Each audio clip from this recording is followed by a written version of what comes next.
Angela Ahimsa, broadcasting live from Toronto, Ontario, and you are watching Jess TV, streaming worldwide on Roku, Meta, NCG Television, and of course, jessfm.ca. And today's conversation is a deep one. It's rich with frequency, fierce feminine energy, and practical wisdom for anybody ready to rise into their highest timeline. So I'm joined today by none other than the super duper Ashley Cooper, who's a visionary founder of Made for Millions, which is the world's first 100% brand funded education platform for conscious entrepreneurs. And in this episode of Feed Your Chakras, we're going to be tapping into what it means to build from the root, to rewrite your scarcity codes and scale into seven-figure energy, and not from hustling, but from wholeness and from alignment. So grab your cacao, your journal, and your highest intention, because this one is called Rooted Resilience and Rising into Millions with Ashley Cooper. So it's going to be potent, permission giving, and full of next level clarity. Thank you so much for joining us, Ashley. Thank you so much. It's such an honor to be here. I love everything you said. I'm just so excited to get going and just have this conversation. I know it's going to be absolutely incredible. Me too. So for those of you who don't know who Ashley Cooper is, I actually connected with her many years ago. I don't even know. It was a long time ago, like 7 or 8 years ago. We've never met in person, ironically. Yeah. But she lives in Toronto. But I was just so inspired by everything that she was doing and sharing. And I was like, I got to know this girl. And so I added her. And since then, I've been seeing her journey and just everything that she's been building. And I've actually tuned into some of her live workshops, and I was like, wow, this girl's even more amazing than I thought she was. So I'm really honored to have her here today and just share the energy she's bringing and all of the amazing things that she's working on that I really think are going to be so beneficial and important and inspiring for you. So yay. Thank you. So let's get started. So you've built this globally recognized brand, but this is where you're at right now. Your story didn't start there, obviously. Can you take us back to that moment when you first got back from Sweden and you were in Dollarama and having that moment of despair and your rock bottom moments, just so people can relate? Yeah, I mean, it's funny because I've been an entrepreneur for over 15 years, and anyone who's been an entrepreneur knows that journey and the iterations your journey goes on, and it's funny, especially looking back now on where I came from. But yeah, the story you're referring to is when a big shift happened in my life. And prior to that moment in the dollar store where, I was having this major breakdown and breakthrough at the same time, which often happens, I had been traveling the world doing a global art project for charity with a partner who was my boyfriend at the time. We'd been together for many years, and we'd, created this really successful charity project together, being endorsed by Archbishop Desmond Tutu, and we created a lot of success. Unfortunately, the relationship turned out to not be what I had expected, you know what I mean, over the years. And it turned out to be a really toxic situation, which I had chosen to leave. So when I had left that situation, and I only share this to kind of preface this whole dollar store breakdown, the Dollarama breakdown actually happened because I had worked for those 5 years. I'd left the country I'd lived in. I'd, built a business and essentially an identity around, this relationship, this charity work, and everything that I'd done. And it was, I had left and I spent the only money I had buying a ticket back home, and could only afford 1 month's rent, which I had paid. And I had been in Toronto, so this brings us to the Dollarama story, where you make this brave leap, and you're like, you're doing something for yourself, and you're following your heart and your intuition. You say, I know there's something better on the other side. But it was a really big leap of faith, because I had no family, I had family in this area, but I had no friends or my whole life was overseas. And so anyway, I went to the store with one of my friends, and she still talks about it to this day. And she's like, do you remember when we went to the dollar store and you cried because nothing was $1? and I was like, you have to choose between like buying toilet paper and like dishwashing detergent. You know what I mean? It's like the toilet paper is the obvious choice, but but that was like that moment, and from there, it was such a test of will, of faith, of endurance, of resilience, of grit, of perseverance. And within 60 days, within those 2 months, I had doubled down, and I had built what had become a multiple six-figure business within those 60 days. And within 4 months, I had filled out a retreat in Bali and had, completely transformed and alchemized my situation. But that's what you're referring to, because that was really one of those moments, a make or break moment, I think that's when I think it was when you were doing those retreats in Bali that's when I like saw you for the first time. So right, yeah, and it was interesting because it was just one of those moments where you have to look and really. It's like do or die. Yeah, and mind the strength you had, right? And I had done, global charities, and I had helped people, but I never thought that I would be hurtled into this new realm so quickly. I thought it would have, unfolded more gracefully, but but yeah, that's how it happened. So what gave you the strength to rise from that place of Dollarama devastation? Was it like a turning point or like a practice that helped you? Or was it just like you coming back into yourself and remembering who the F you were? I think it was all of that. And I don't know if it's ever one specific moment. I think that, you hear Eat, Pray, Love stories, and they're like, oh, well, I had this breakthrough moment on the bathroom floor. I mean, I think that we have series of those, right? And at the end of the day, it was my connection to my purpose. I had always wanted to help people in very, certain ways. And I had a vision of what my life was meant to be. And that was just, I was at a place where I had to cling on to faith more than fear, right? And in those moments, it's like if all you need is 1 degree more faith than fear. And I think one of my most defining moments was, and I can still remember this very viscerally, was being in my bed, bawling my eyes out, just like feeling like I couldn't even get a breath of air. Like if anyone, I'm processing a toxic relationship, I've left, he's already with someone else within a month. Like, you know what I mean? Like after, you're just trying to process like everything is so much different than I thought it was. You're kind of questioning your identity, but simultaneously you're having this massive breakthrough where you're like, and yet so much is possible now. And I just remember being like, you know what, Ashley, like your only job right now is like every time you're feeling scared, every time you're feeling overwhelmed, every time you're feeling hurt, go on what I now call gratitude walks. And I would just be like, just find something to be grateful for, even if it's like having feet to walk, even having like, and I would go on these gratitude walks and visualize myself like hugging women at the end of the, the thing. And I'm really kind of doing all of this like visualization and gratitude work that could anchor me into the future that hadn't yet come to pass. Yeah, so I love that. It's like your pain to purpose. And so for leaving the toxic relationship, especially one that you like had built this life around in another country, that takes a lot of courage. So what was the biggest energetic or emotional cord that you had to cut in order to set yourself free and come into this knowing? Yeah, I think it all comes down to what I said it before too. It's not just one specific thing. I think it's like a massive untethering. It's pulling at so many. You mentioned one cord. I think that there was so many cords that were tied to different identities, right? And it was like it's like this unraveling. It was.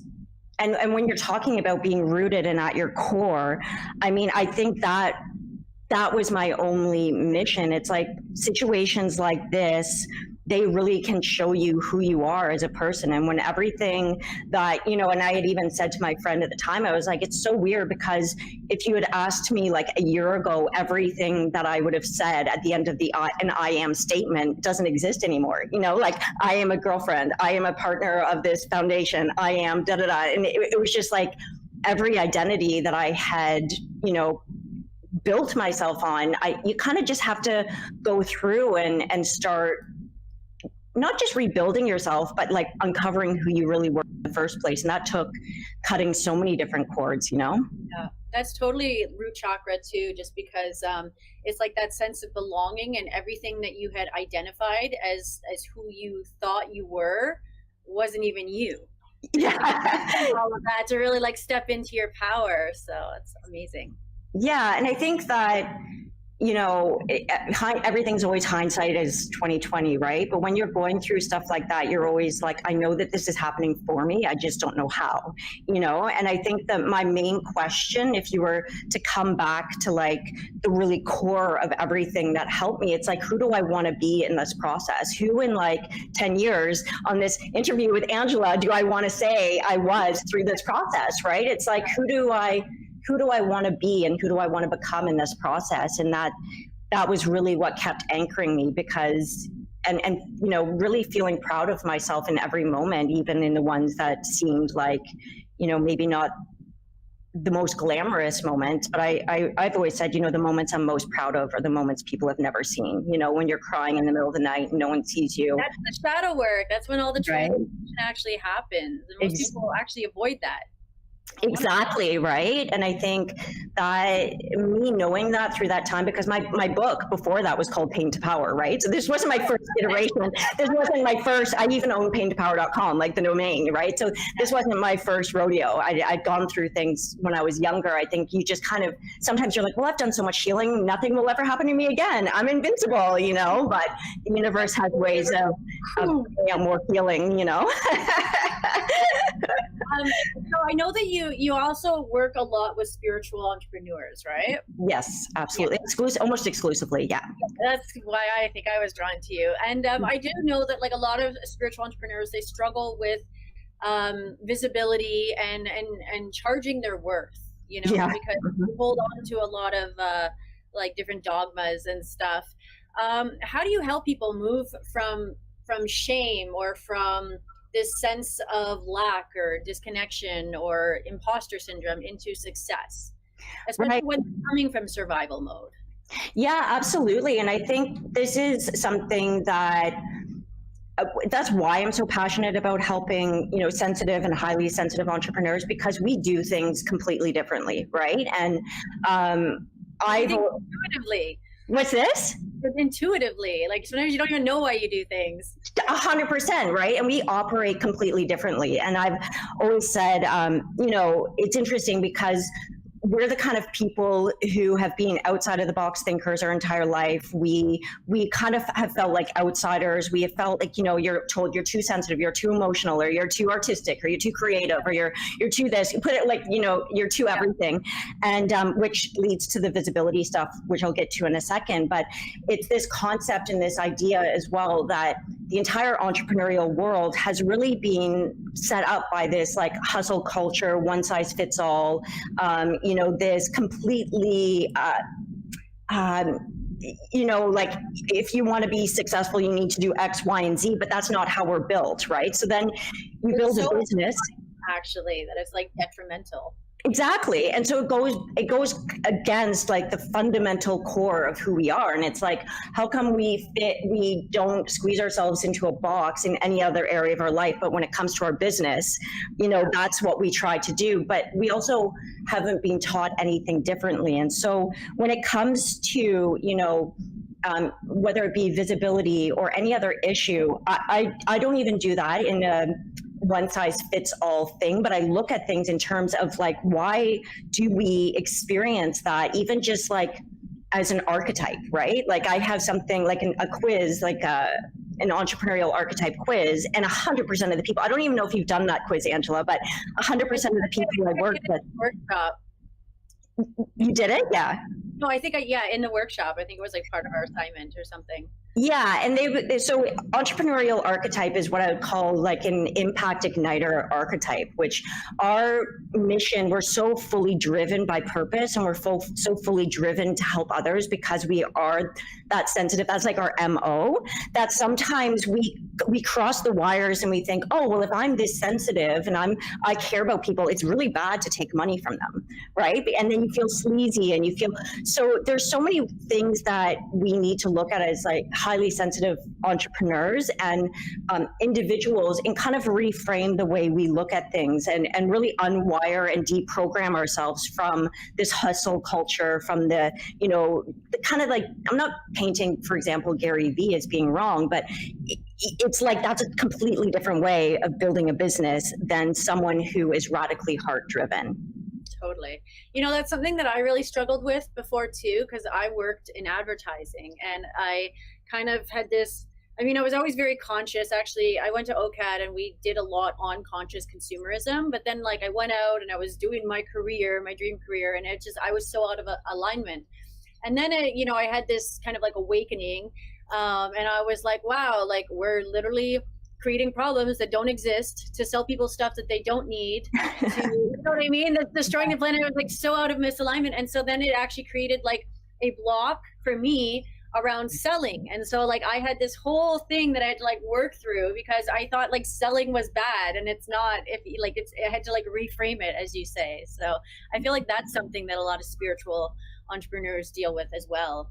Yeah, and I think it's normalizing it as well, right? So it's like being able to come to a point where you're surrounded with enough people, or even doing, for example, like the quiz that I have, or being like, oh my God, like so many people message me and be like, that's me to a T. And I'm like, yeah, no kidding, right? But because a lot of us, we don't have enough representation in this world. And a lot of them, the spiritual stuff is almost too spiritualized. It's not grounded in strategy. It's not, right? So there is this need to be able to merge the two. And I think more people need to be able to talk about that, and to be able to help people, because so many people get caught in this trap of trying to follow someone else's model or formula, and then it doesn't work, and they gaslight themselves. So like, there's something wrong with me because it worked for these people. It's like, yeah, but you're not like these people. You're totally unique. You're completely different. So what worked for them, don't be surprised when it doesn't work for you. There's a way to find your own formula and your way to work with your own magic. And one of the things that I think, as spiritual entrepreneurs, we have an advantage is because we're so in tune, right? We're so connected. And so if we can connect to that, I talk about the trilogy, which is mindset, metaphysics, and marketing, right? So we can actually use the metaphysical to be able to, what's that? I love alliteration. Me too. Everything I do is alliteration. Yeah. So I think it's, it's about learning how to use your gifts and work with them, right? Everything is a double-edged, like a two-sided coin, right? But if you can use your gifts, and you can use your caring, and you can use your empathy, and you can use that mission-driven center that we all have, it becomes this drive and this fuel to help you. When I was going through that situation where, my what did you call it? The Dollarama devastation. Devastation, right? So when I was in my Dollarama devastation, it wasn't just the love of myself that pulled me through. It was also the love of all of the people that I wanted to help and knew I could help, that actually carried me forward in that moment as well, right? So. Cool. Okay, so how do you navigate fear or doubt or scarcity when it shows up for you? Like, not just as an entrepreneur, but also as a woman walking a spiritual path. Yeah, so for me, awareness is everything. I mean, I have a six-step process for alchemy, which is what I actually initially launched with years ago. So that's what I used to work with, people helping them alchemize their pain into the power. And for me, the first step is always awareness. And then the second step is acceptance, right? So it's like a lot of people get trapped in the awareness part where they become so aware of it, they get in a fear loop, and they either they either avoid it, or they almost feed more into that fear loop where they're consistently, running that same program in their head. And so for me, a lot of it is just about like being real with where I'm at, not bypassing it in any way, being able to truly feel it, being able to be completely present with it, being radically honest with myself, and coming to a level of acceptance of like, okay, this is where I'm at with it right now, but where can I go moving forward, right? Like, what can I do now without continuing to feed the monster? So I think awareness is always key, and knowing that whatever you're facing, it's going to define you, right? But always making it define you in a way that makes you a better person. Like I said to you, it's like in those moments I was like, who do I want to be in 10 years? Yeah, this is who I am now, but what do I want to be speaking on a stage in 10 years saying about who I was in this process? Who am I actually becoming? If this is happening for me, if this is something that's happening for me, which I believe all things are, then what is this leading to, and how can I become a better person in this process? And I think as sensitive people as well, it's really important to remember that we all go into self-blame really, really easily because of our programming. That's like a typical MO. So knowing that's probably your propensity is to be able to go into that self-blame, because we want to take everything on, right? That's kind of our thing. And so not blaming ourselves, just being like, okay, like I'm human, this is where I'm at, I'm scared, X, Y, and Z, who do I want to become in the process? And then start mapping out your steps to that place. Yeah. So awareness, accountability, and action. Those are our alliterations for that. Well, that's the steps, actually. Awareness, acceptance, accountability, appreciation, and action. And then alchemy is the last one. Yeah. She's very into strategy and like steps and stuff, if you haven't noticed, which is what I really like about her. So you mentioned that the nervous system needs to feel safe in order to receive wealth, which is totally true. What are some of the shifts or practices that help you expand your capacity to receive, especially when you're building something as visionary as Made for Millions? Yeah, so for me, it looks different in so many different iterations. So for me, I like to, because every situation is going to be different, right? So sometimes I'll use like writing things out and seeing it kind of like practically, like what am I feeling right now? And then you kind of do the opposite belief. But what I find works really, really well for me, honestly, is going either for what I call a gratitude walk, or just sitting in the presence and kind of noticing where the blockage is and what my current belief is, but then being able to expand myself beyond that. And I'm always just picturing all of the people that I'm helping, right? And all of the people waiting there for me to help them or to be a part of this mission. And I think that sometimes we get so caught up in our own drama, and myself like included, I do that a lot, like because we live in our own head and we're like, oh, this is like, and you get caught up, but when you expand beyond that, and you're like, it's so much bigger than me, and me getting caught up by all of my nonsense and all of my crap isn't serving anyone, right? It's sometimes I'm just being self-indulgent and I have every right to be feeling bad in certain circumstances, for sure. You know, if someone looked externally, they'd be like, oh my God. But for me, it's more about going back to what I talked about in, you know, the dollar store debacle. And what is the dollar store? Despair. That's another one. So the dollar store despair. There's so many destruction. There are so many D words that could be good for this.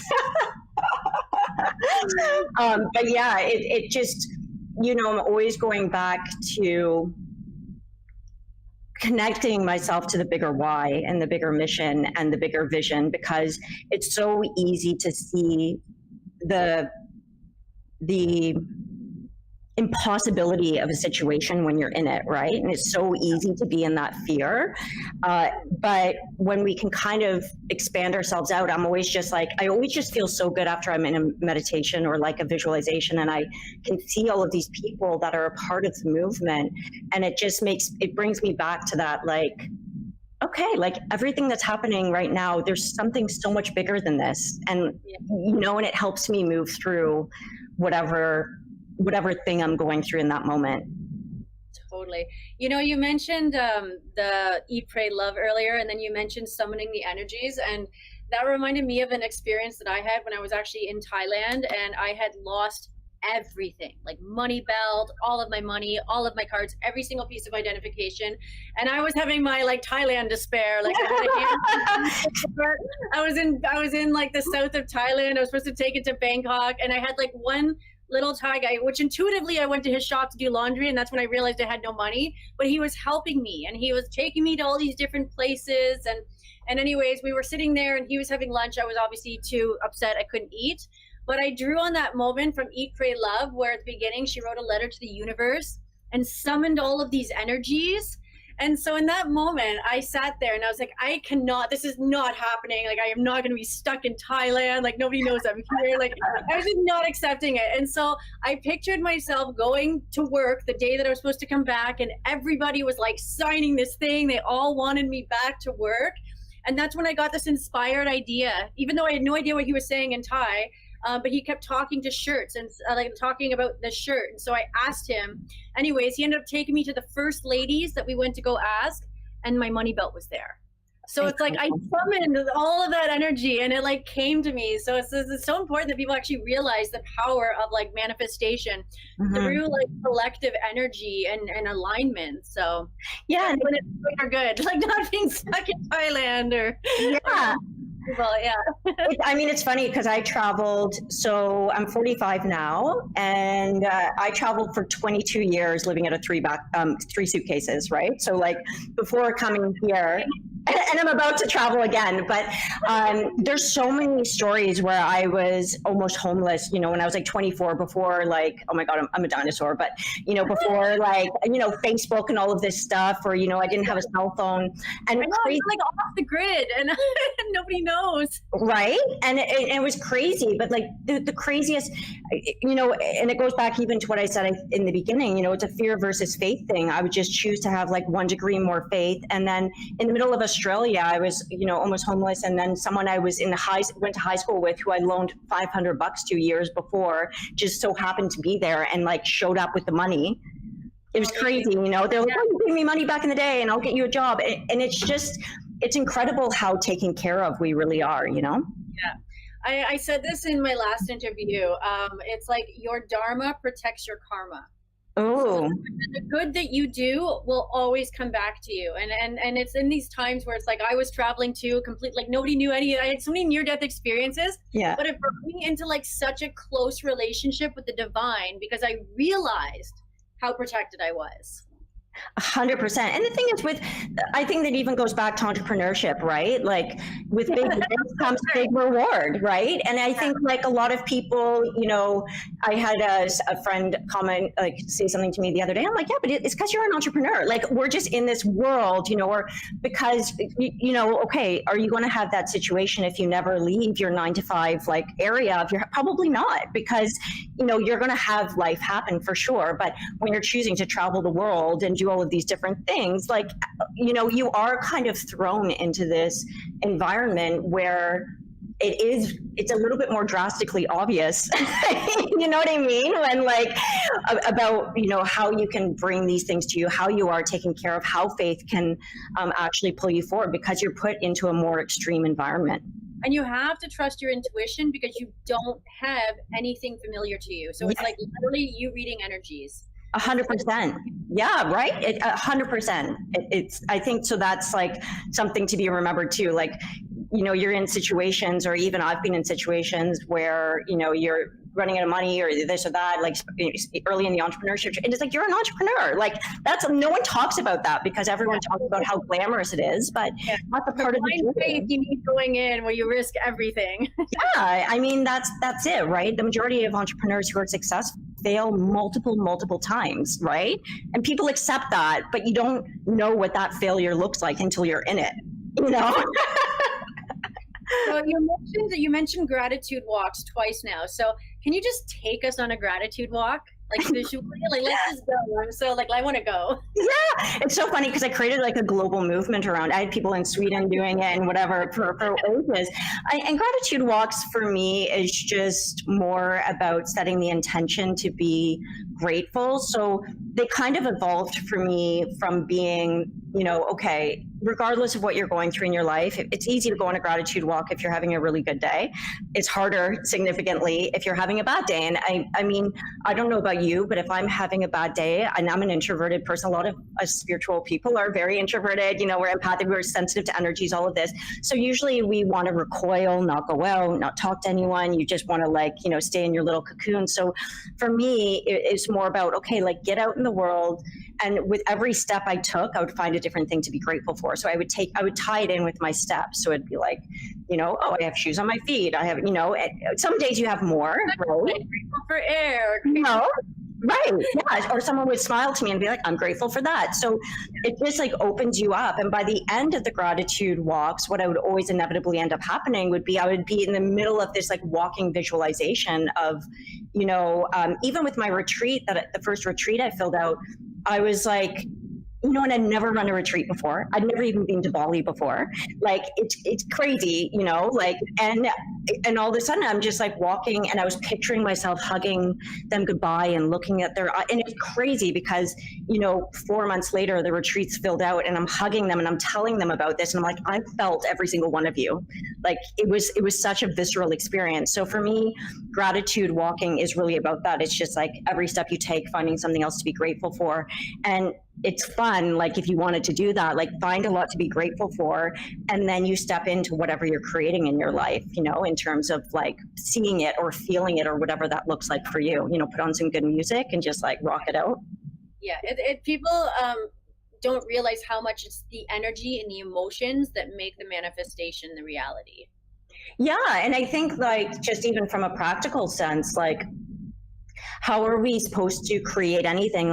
Going back to how do you make even a business work? I mean, entrepreneurship, 80% of it is hard work, if not more, 90%. And it's how are you sacrifice, right? And so if you're not in a good vibration, how are you going to show up every day and do the work you need to do? And I'm not talking about a good bypassing vibration. More frustration, if that's where you're coming, you're putting all that energy in and you're angry and focused on what's not working, then you're going to get more of that. So the energy behind it is so important. Yeah, and you need to find a reason and a why to keep going and to keep sitting at your computer and keep getting you know what I mean? It has to be bigger than the entrepreneurial emotions that often could trap us all. Yeah. So you've mentioned that healing without systems leads to relapse. So what systems did you put in place that supported not just survival, but sustainable thriving? Yeah. So for me, it's always about, when I'm setting my goals, I'm not just setting my goals from a monetary perspective, right? That's usually actually the last thing, even, that I'll even look at, even if I'm working with a 7-figure entrepreneur and they're coming to me and being like, how do I make more money? The money is actually usually the last thing I'll look at. You know what I mean? It's what are the goals? So for me, I'm always setting for Made for Millions, for example, I have specific goals that I want to achieve. And then for me, it's who do I need to be in order to make those goals a reality, right? So what kind of, how do I need to be showing up?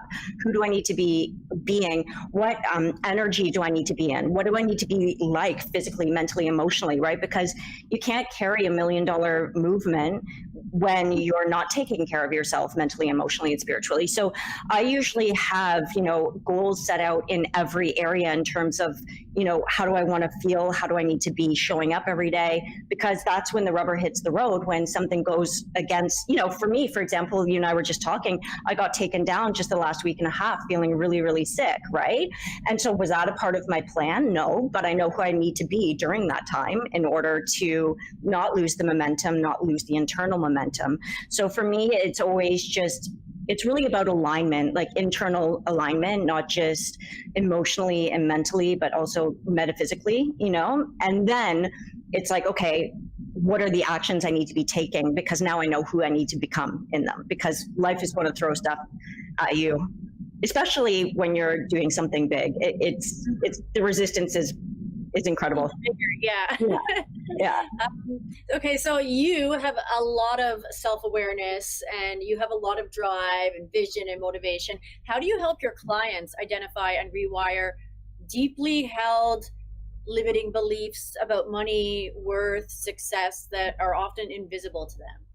Yeah, so for me, it depends, right? So if it's a group program or whatever else, but if we're talking about one-on-one, I have worked with so many people and with my intuition, like I've been doing this for so long, I can listen to someone talk for you've even seen me do it on calls, Angela. It's just like, I can feel things within like 5, I just know. And so you can cut right to the core. And again, then it brings it all back to the awareness, right? So bringing things back with love and being like, hey, I noticed you said this, but you're doing that. You'll notice that with clients all the time. It's interesting. Like they'll say, this is what I want. And I'm like, okay, but what have you been doing? Like, you know what I mean? Like sometimes you see, but we really get caught up in our own mechanisms, and it's hard to see outside of it. That's why having a coach is so powerful, or having someone help you navigate it and see, your blind spots. And I think it's important at every level.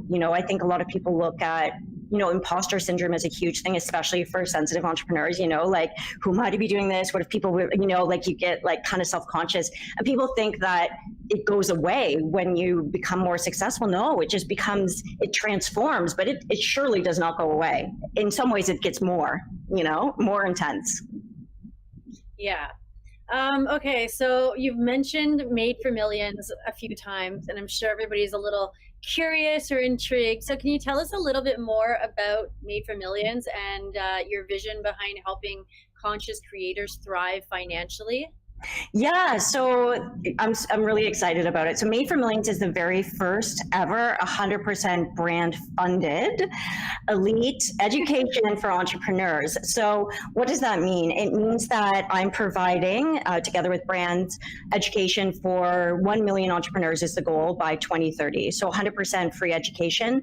They'll never have to pay for it. Everyone's like, what's the catch? I'm like, there is no catch. It's 100%. So essentially, I have created an entirely new business model where entrepreneurs who haven't yet reached 7 figures, so this is for anyone who's under 7 figures, that they're able to get high-level elite education 100% for free, and it's all backed by brands.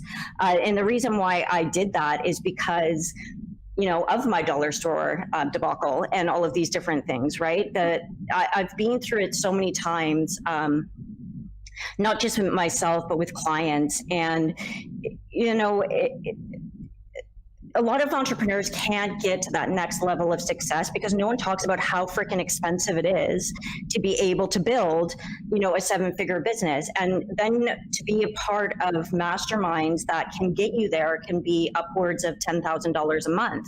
But even if you're at $300,000 a year, $10,000 a month is a lot of money, because you have to, as your business grows, right? Like everyone's like, oh, I hit the 6 figures is like, the coveted thing, and it's amazing and it's something to be celebrated. But the expenses, emotionally, mentally, physically, and the toll that can take on the entrepreneur is insane. And I believe in making the world a better place. I believe in the capacity for those of us who have a heart to help others.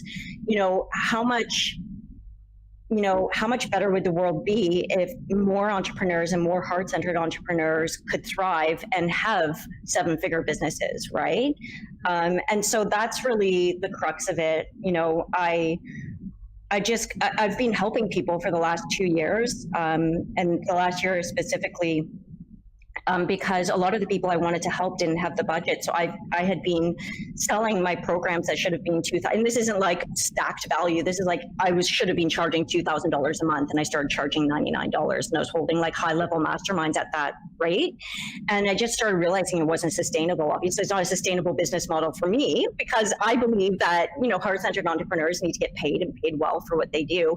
So I kind of took a step back, because what most people do at a specific level is they wash their hands and they say, okay, those people can't afford me, so I'm not going to work with them, right? But that's not who I want to be, and that's not who I am. So yeah, I created an entirely new business model that can help support entrepreneurs. I already have 10,000 people in. I only launched a couple of weeks ago, and the mastermind filled out. We have a 400-person wait list for the mastermind, and so I'm just amazed. It's cool to step into this vision that I've been having and holding for 6 months, and have launched it and have so many people joining. It's just really humbling and incredible and amazing.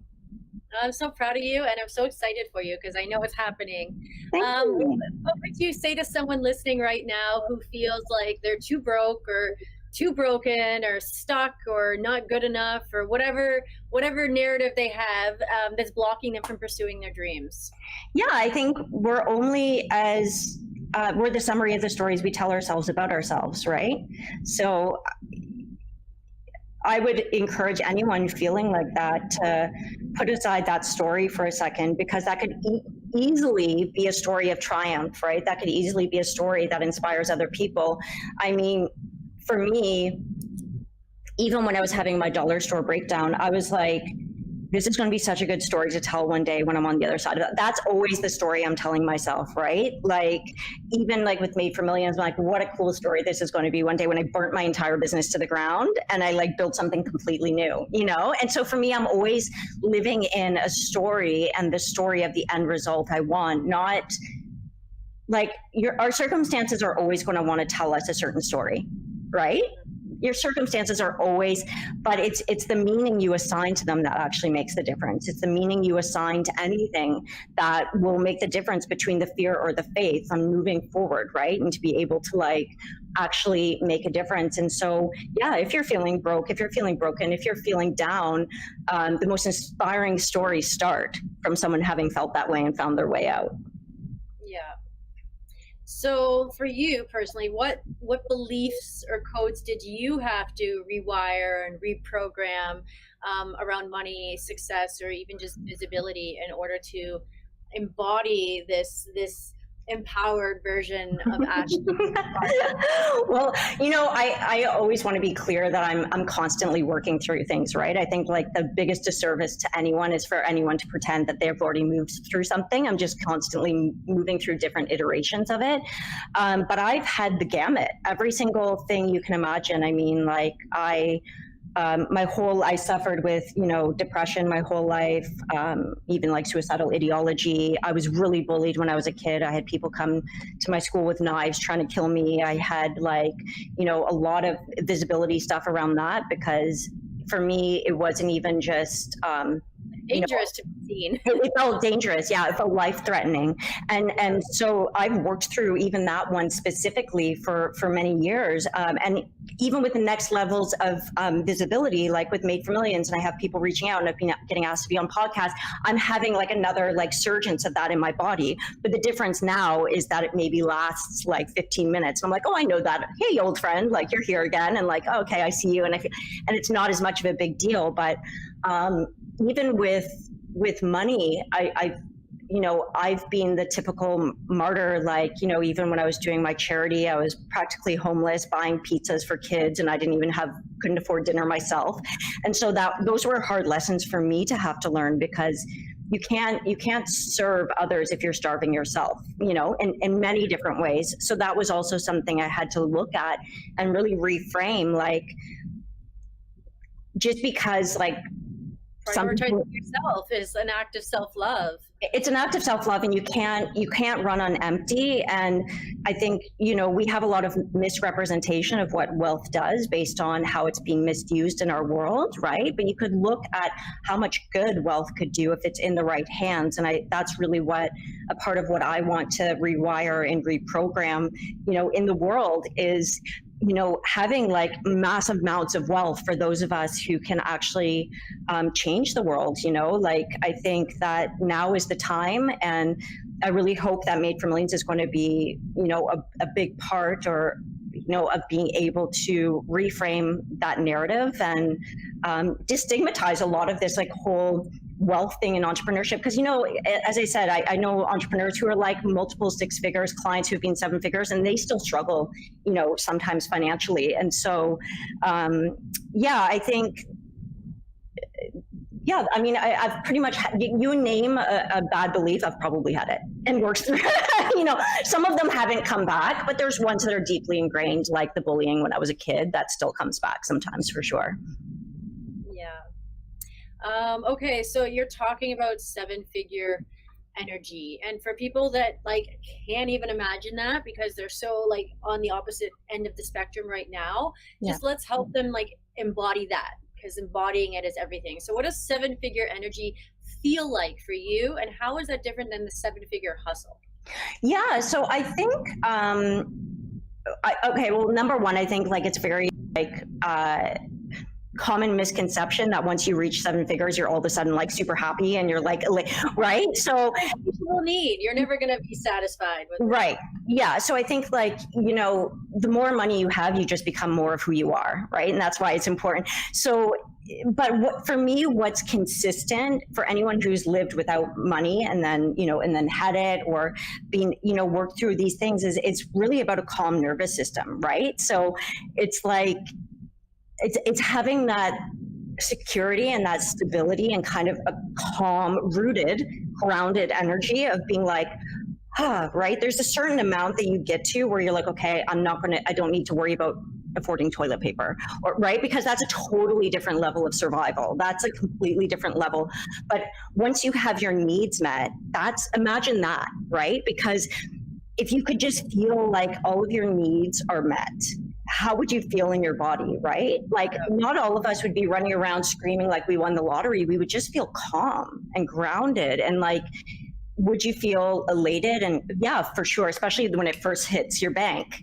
But really for me, what it's about is having that calm nervous system, which is also why I wanted to provide that with Made for Millions. Because I'm like, what if all of these people who don't have to choose between hiring a mentor or like, you know, joining a program and, you know, paying for rent or whatever. Imagine like all of those calm nervous systems, how everyone could serve in a bigger capacity. And so, yeah, I mean, 7-figure energy, depending on the person, I think it looks different, but I think it always looks like a calm nervous system as long as like it's not exceeding your expenses, right?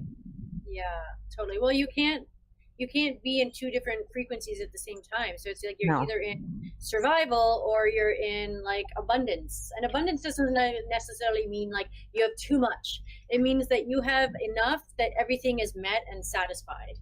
100%. Yeah, and then there's that level of confidence that comes from that, right? So there's the confidence, and the way you hold yourself is different, and maybe the foods you put in your body is different. You know what I mean? Your priorities start to shift a little bit. But I think like as much as like anyone could come from as much of like a grounded, like settled nervous system space, regardless of where they're at, it's all about calming your nervous system, right? And getting your nervous system regulated. Because if it's not regulated, the amount of stress that will be coursing through your body will make it really hard to be able to sustain what it needs to be in order to continue thriving, right? And that is like very root chakra too, because it's that sense of safety. Like it's safe for you to receive. It's safe to spend money. Yeah. If you don't feel like it's safe, then you're at that dis-ease, that disharmony and dysregulated nervous system. Yeah, right. Okay. Anyways, we're at the end of our session today. So that was such a powerful activation, Ashley. Thank you so much. Thank you. For reminding all of us that stepping into abundance isn't about doing more. It's about anchoring into like who you truly are. And so is there anything before we end off that you'd like to share? Oh my gosh, I just fully and thoroughly enjoyed this conversation. You're just incredible and amazing, and you just completely radiate, and you're doing such incredible work in this world. So I really honor you. And if anyone wants to join Made for Millions 100% free, they can just go to madeformillions.co and apply for free. That's it. And the replay will put all the contact information for her. So if this episode did stir something in your soul, let it land, let it integrate, and you can connect with Ashley on Facebook as, what is it on Facebook? Ashley Cooper? It's with Ashley Cooper on Facebook, yeah. Okay. And Super Duper Ashley Cooper on Instagram. And be sure to subscribe and share this with a soul sister or soulful entrepreneur. And this is Angela Ahimsa. Thank you so much for tuning in on jessfm.ca. And until the next time, keep rising, keep rooting, and keep feeding your chakras. Thank you so much. Namaste. All right.